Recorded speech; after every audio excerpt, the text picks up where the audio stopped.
welcome to another edition of Kaleidoscope on Channels Television. Thank you so much for joining us on the program. I'm Anne Nwawadu. On the program today, we take a look at the activities of Custodian Investment PLC and how the corporate social responsibility arm of the organization uses its platform to carry out developmental projects in the country. Once again, welcome to the program. Custodian Investment PLC is an investment company with significant holding in various firms and brands. Let's tell you more about the organization and its philanthropic arm. Custodian was incorporated in August 1991, but was later given license to operate as Custodian and Allied Insurance Limited in June 1995 and commenced operations with a few staff on July 1, 1995.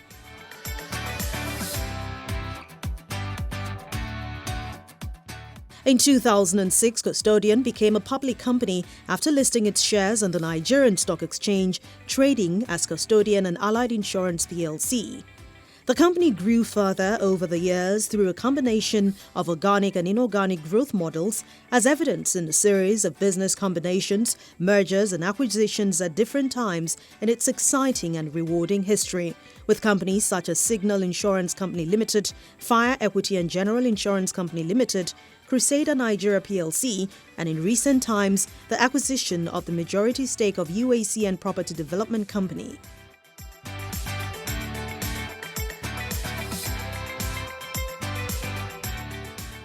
The company became a group after its acquisition of Crusader Nigeria PLC, becoming an investment holding company in 2013.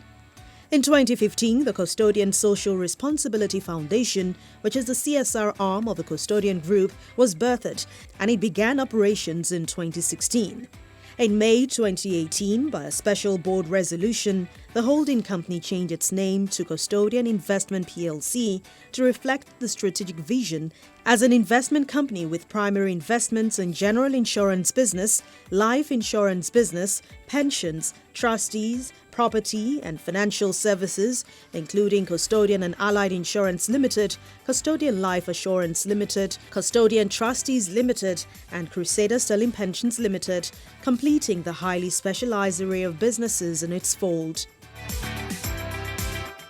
With several awards both locally and internationally, Custodian Investment PLC's vision is to be the preferred partner in creating and preserving wealth. With current group-wide assets under management in excess of $1 billion, the company ranks high among eminent players in Nigeria's financial services sector. Olubunmi Aderemi is the CEO of Custodian Social Responsibility Foundation. Let's hear more from her. Almost 3 decades in business. What has kept Custodian Investment PLC going? I mean, in the process of this 3 decades, you have changed brand names. How did it even all begin? Yes, Custodian was incorporated in 1995 solely as a general insurance company. Started small, but then it's grown over the years, both organically and inorganically, especially through mergers and acquisition. We started out as a general insurance company, and eventually we added life business to the business. And after merging with other companies, we went into trustees business, and then lately we got into the property business with the acquisition of the majority shares of UPDC. So a company that started as a general insurance company has metamorphosed into an investments company. Now we have a group structure in place with different subsidiaries under it. So which brings me to the next question, which is the CSR arm of the organization. I mean, how does this work? How do you use this arm to implement all the CSR projects that you do? And how did the foundation actually start? Well, the foundation was incorporated in 2016, July, after it was introduced in 2015 during our 20th anniversary, the 20th anniversary of Custodian. And the foundation has worked on different initiatives since then. Yeah, the key focal areas of the CSRF is Custodian Social Responsibility Foundation. The key focal areas are education, health, sustainability, and community development. The foundation actually started out, the first major project we had was in 2016 when we partnered with the Lagos State government to upgrade the Lukweju Public Library. That was towards the end of 2016. The library was existent, but it was dilapidated. So we renovated it, we equipped it with books, and then we turned it to an e-library. Up till today, we maintain that library. We have between 500 and 1,000 users of the library, and most of them go to the library, especially when they have professional examinations. We have an e-library. We subscribe to a library abroad that gives access to about 83,000 textbooks and different journals so that are used by the people. We installed inverter, a solar-backed inverter, so that there is electricity 24 hours. We've done a lot of initiatives around here, our community. Even though they are education, they're under the education initiative, but they also belong to the community, so there's an overlap. Under the health area, internally, members of custodian, all the members of staff voluntarily contribute blood. We donate blood on a yearly basis. We work hand in hand with the Lagos State Blood Bank. A lot of individuals have benefited from our generous donation. The blood, after being collected, has benefited up to 100 patients. Recipients are cancer patients, pregnant people, sickle cell anemia patients, and so on. We started that since 2017, and we've done it every year. Ultimately, we are looking at setting up an accident emergency structure. It will be somewhere, not in town, it will be somewhere on an express road, because we believe that so many people die needlessly, usually maybe due to loss of blood or whatever. So if you have a structure in a good area, so such victims can be taken there so that they can be, at least to stabilize them before they are now taken to hospitals. So that is where we are going in terms of health. And sustainability, of course, we try as much as possible to, be responsible as an organization. In terms of the electricity, we use the LED, and we try to use that in all our offices. We try as much as possible to avoid waste. We separate, even in terms of waste, we separate all that garbage from plastic, and we donate, we give to those who recycle. Internally, all our staff know that they have to recycle paper. In fact, ultimately, we are looking at turning custodian to a paperless company. We believe that, we should develop all the communities where we operate from. In this Ayaba community, where the head office is, we have tried to introduce different initiatives. In 2017, we discovered that the Lagos City College Senior Secondary School off Commercial Avenue in Yaba here, we discovered that they had only 2 computers in the entire school. When their senior students wrote exams, all of them had to queue to use the 2 systems. So when we discovered that, we went in and we were given a room there and converted that to a computer center for them. We brought in 25 computers plus servers, and we made it very comfortable so that now they have a computer center there. And of course, that is education, but as well it is community development. Now, almost across from our head office here, we have the Reagan Girls Memorial College. custodian graduate trainees that are coming every year visit Reagan Memorial Baptist every year to rub minds with them regarding career growth and to direct them, to guide them. And of course, we've made donations to the school from time to time. Also, around 2017, we began to work with the Vocational and Professional Development Academy, VPDA. And they started off with the training of students or school leavers in IT or ICT, film production, and maybe front desk training. And then after that, we went to the second phase.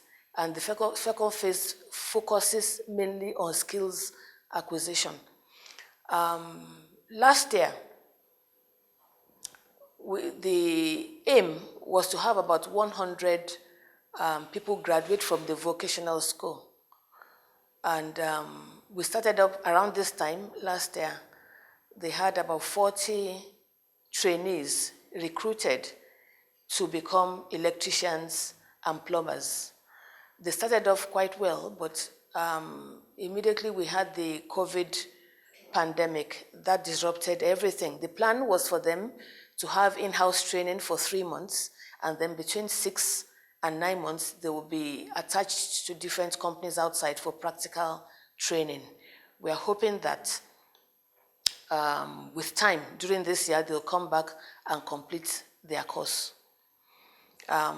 Also, the VPDA Center has been involved with empowering Yaba youths, those who are school leavers, who have nothing to do, who just roam around the area. They've been able to, at least in 2019, they were able to empower about 45 of them. They trained them in IT just to make them more responsible and not to be a nuisance in the environment. Due to the pandemic, we didn't have a full year like most other organizations, but during the last quarter of last year, we thought we should look at infrastructure development around our community here in Yaba, where the head office is. So the drainage, there was a broken road along the commercial avenue due to a faulty drainage. So we opened the drainage up to do it properly, and then we repaired the road.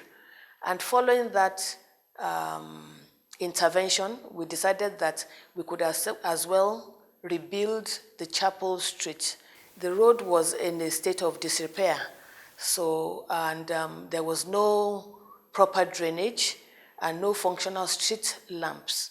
So what we did was to, first of all, create drainage there and cover it properly, channel the water so that there will be no flooding during the rainy season. And then we installed street lamps so that at night the place will be well lit. And then we rebuilt the road. Instead of tarring the road, we used high quality interlocking tiles. So to repair the road properly. And that is the latest project that we've done. A Custodian Investment PLC has various subsidiaries. How do you ensure all these subsidiaries are managed in a way there is proper cooperation and, of course, you can achieve the goals that you set as an organization? Yeah, because the subsidiaries are subsidiaries under a group. So all the subsidiaries look up to the group. And the group started out the company in the first instance. So we have laid down structures introduced from the group office. So with each subsidiary that is either acquired or that joins, they just follow suit. We run a flat structure, but it's completely efficient. By that, we go for the best at the least cost. We are an equal opportunity employer here, both female and male. Any religion, there is no bias against women. In fact, we encourage a lot of women here. And the proportion of women to the whole population here keeps increasing year after year. Let's say in another 60 years, what are you looking forward to? How do you hope to impact your community and improve your business while widening, of course, your CSR nets, which your foundation is focused on doing? Well, we look to the future with delight and excitement because we know that we're on the right track. We hope to continue to enlarge the business just like we have always done through mergers and continue to grow each business. We aspire to be the greatest or the first insurance company in Africa regarding the insurance business. And regarding all the other businesses, speaking as a group, we look at ourselves in future as an international company. The Custodian Social Responsibility Foundation is just about 5 years old. We've just started, we are just babies now, but we know that we're going to grow even the foundation so that we can extend even our initiatives far beyond Lagos metropolis. We'll operate in different states, up north in the east, and we hope that with our intervention, our various interventions, people's lives will improve. We also hope that it will contribute to the development, general development of the whole country. And when we return in just a moment, we'll continue the discussion, this time with the chairperson, Custodian Social Responsibility Foundation, Mrs. Mimi Ade Odeachi. Stay with us.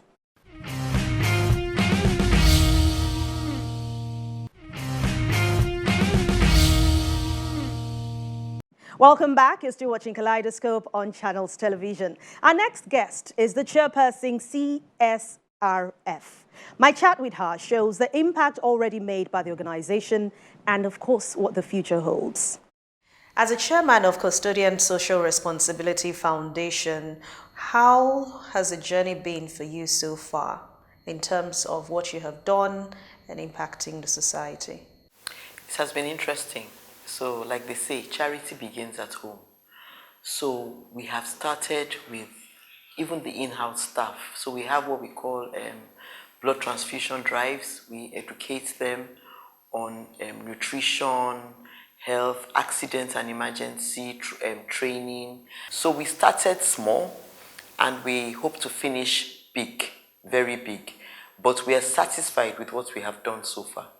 We get that satisfaction that we are making life easier for people. Unfortunately, we can't reach everybody, but at least the people that we have touched are appreciating what we have done, and the impact is felt. And how's the foundation funded? The foundation is funded from the group, by the group, the custodian group, so we get a percentage of profits, and so we keep praying that they remain profitable. Interestingly, last year, 2020, because of the COVID-19, was a challenging year, but they still managed to make profits, which is good for us, so which means that we have money to spend. We are looking forward to a lot of interesting projects, and our focus really is to better the life and health of people, the public in general. And we have a big project that is coming up, and that is a trauma center on the expressway.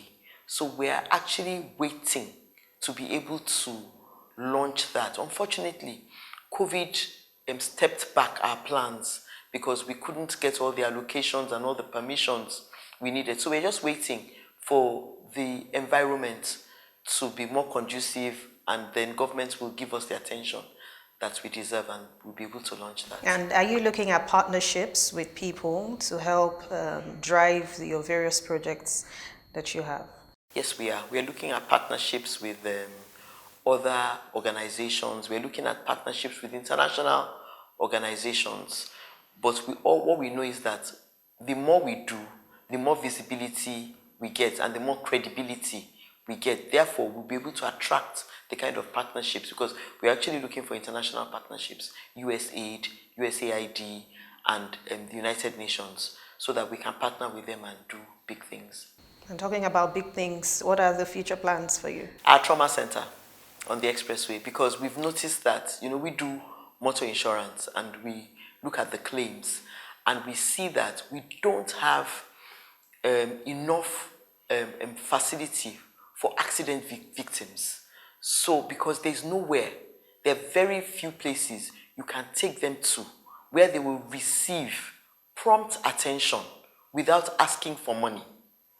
So we're very concerned about that. We believe that a lot of lives are lost needlessly, loss of blood, shock, and we believe that that is a place that we want to make a big impact. If we can better the life of people, because most times, even if you see an accident on the road, you just see people standing, and looking. They move the bodies to the side, they pour water on them, it doesn't save the life. So we want to be able to move in ambulances, mobilize the patients, stabilize them, and then move them to a hospital where they can get proper care. In that time, we would have contacted the relatives and the families so that they can actually survive these accidents. Some of these accidents are bad, but they're survivable. I am very, very personally concerned about how much lives, every day you open the papers, there's some carnage on the road and people die needlessly. It can be stopped or it can be reduced. And are you looking at funding it 100%, or are these people going to probably pay for the services they get? No, we are going to fund it 100%. And that's like I said, that's our big project. And we know that that will impact a wide number of people. We've lost, even some of our directors have lost people from road accidents. So sometimes it doesn't matter how much money you have sitting at home. It's who is with that person at that particular point in time. So we are hoping that when we start, other people will join us and join hands with us to make sure that it's a success. But it's going to be 100% funded by custodian. And that's Kaleidoscope for today. Thank you so much for watching. Kindly watch past editions on youtube.com/channelsweb. I'll see you again soon. And don't forget, no matter who you are, you have the ability to think good, speak good, and of course, do good. I'll see you next time. I'm Anne Nwawadu. Stay safe.